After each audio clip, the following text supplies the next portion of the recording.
আমরা সবাই চাই কেউ আমাদের কথা শুনুক এবং আমাদের বুঝুক, কিন্তু ক্যামেরার সামনে দাঁড়ালে মনে হয় যেন মনের মধ্যে এক বিচার সভা বসে গেছে।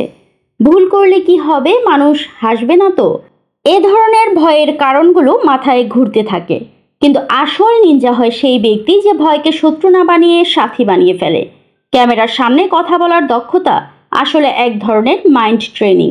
সাইকোলজিক্যাল তথ্য অনুসারে আমি এমন কিছু কৌশলের কথা বলবো যা চুপি চুপি আপনার আত্মবিশ্বাসে আগুন ধরিয়ে দেবে।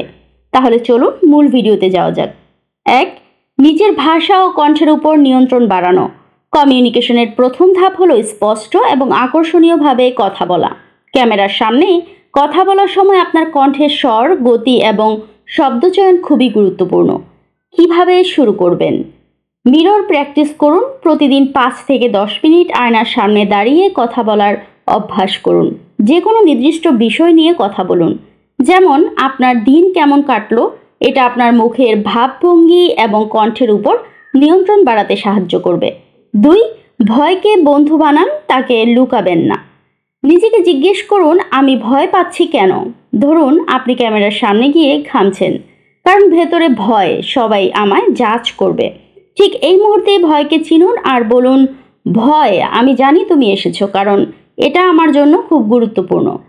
মনে রাখবেন, স্টিভ জবসও প্রতি প্রেজেন্টেশনের আগে নার্ভাস হতেন, কিন্তু তিনি ভয়কে স্বীকার করে নিয়েছিলেন আর এটাই তাকে মানুষের কাছে মানবিক করে তুলেছে। 3. শ্বাসের মাধ্যমে মস্তিষ্ক হ্যাক করুন। দ্রুত শ্বাস আমাদের ব্রেনকে সংকেত দেয় সামনে বিপদ। তাই ক্যামেরার সামনে আসার আগে চোখ বন্ধ করে 4 second inhale, 4 second hold, 4 second exhale করুন। উদাহরণস্বরূপ, টেড টক বক্তাদের মধ্যে অনেকেই এই বক্স ব্রেথিং ব্যবহার করে স্টেজে ওঠার আগে। 4. আপনি যদি ক্যামেরার সামনে কি বলবেন তা না জানেন, তাহলে নার্ভাস হওয়াটাই স্বাভাবিক। তাই কথা বলার আগে পরিকল্পনা করা জরুরি। স্ক্রিপ্ট তৈরি করুন। একটা সংক্ষিপ্ত স্ক্রিপ্ট লিখুন। যেমন, আপনি যদি একটা ট্রাভেল ব্লগ বানাতে চান, তাহলে কোন জায়গায় কি কি বিষয় তুলে ধরবেন তা আগে ঠিক করুন। Bullet point. পুরো স্ক্রিপ্ট মুখস্থ না করে মূল পয়েন্টগুলো টুকে রাখুন। এটা আপনাকে স্বাভাবিকভাবে কথা বলতে সাহায্য করবে। রিহার্সাল। ক্যামেরা চালু করার আগে একবার রিহার্সাল দিন। 5. শারীরিক ভাষা উন্নত করা। ক্যামেরার সামনে কথা বলার সময় আপনার শারীরিক ভাষা দর্শকদের উপর বড় প্রভাব ফেলে। আপনার হাতের অঙ্গভঙ্গি, মুখের হাসি এবং চোখের যোগাযোগ গুরুত্বপূর্ণ।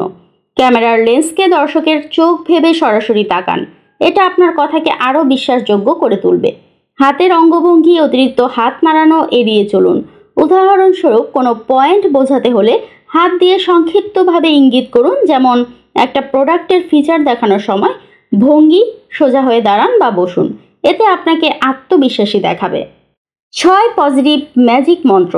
ভিডিও শুরু করার আগে বলুন, আমি পারি, আমি উপকার করতে এসেছি, আমার কণ্ঠ মানুষের কাজে দেবে। এই ধরনের বাক্যগুলো ব্রেনকে নতুন ন্যারেটিভ শেখায়। একজন নার্স প্রতিদিন এই বাক্য লিখতেন, আমি আলো ছড়াতে এসেছি। এটাই তার ভয়কে সাহসের রূপ দিত। 7. রেকর্ডিং। নিজে কথা রেকর্ড করুন এবং শুনুন। লক্ষ্য করুন কোথায় আপনি দ্রুত কথা বলছেন বা কোথায় শব্দগুলো অস্পষ্ট হচ্ছে। উদাহরণস্বরূপ, ধরুন আপনি একটা প্রোডাক্ট রিভিউ ভিডিও বানাচ্ছেন। রেকর্ড করার পর দেখুন আপনার বর্ণনা কতটা স্পষ্ট এবং আকর্ষণীয় ছিল। নিনজা হওয়া মানে পারফেক্ট হওয়া নয়, বরং ভয়কে দেখে যাওয়ার সাহস রাখা।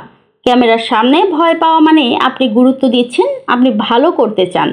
এই চেষ্টাটুকুই আপনাকে একদিন অন্যদের জন্য মডেল বানিয়ে তুলবে।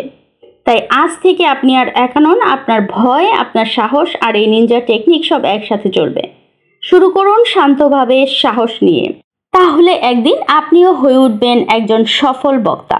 এতক্ষণ ভিডিওটি দেখার জন্য ধন্যবাদ। চ্যানেলটি সাবস্ক্রাইব করবেন এবং বেল আইকনে ক্লিক করে রাখবেন, যেন পরবর্তী যে কোনো ভিডিও নোটিফিকেশন পৌঁছে যায় সবার আগে আপনার কাছে।